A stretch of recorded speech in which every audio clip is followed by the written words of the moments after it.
Look at this chart. This is the initial assessment plan for unscheduled bleeding on HRT. This is very common presentation for a woman who are taking HRT. The first step in assessment is obtaining detailed history and conducting a physical examination. This helps identify potential risk factors and guides further evaluation. After history and physical examination, we categorize the patient based on HRT regime and duration. There are two main types of HRT regimes. One is sequential HRT, another is combined continuous HRT.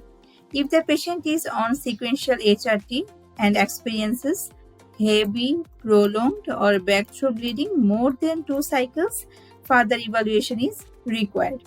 A transvaginal sonography is performed to assess the endometrial thickness.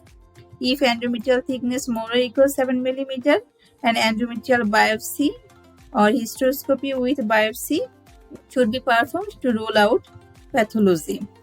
If the endometrial thickness less than 7 mm, observation is recommended as there is no immediate concern. For the patients on combined continuous HRT, management depends on duration of therapy. If less than 6 months, reassurance is given if there is no risk factors. If more or equals 6 months, a transvaginal sonography is performed to evaluate endometrial thickness. If endometrial thickness less than 5 mm, it suggests atrophic endometrium and no further intervention is needed. If endometrial thickness more or equal 5 mm, endometrial biopsy or hysteroscopy with biopsy is required to rule out serious pathology.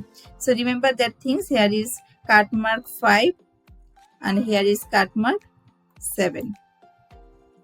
So the key points here is always start with history and physical examination, identify the type and duration of HRT, and use transvaginal sonography to assess endometrial thickness in specific cases, and consider biopsy or hysteroscopy if the endometrial thickness is abnormal or reassurance is appropriate in low risk cases.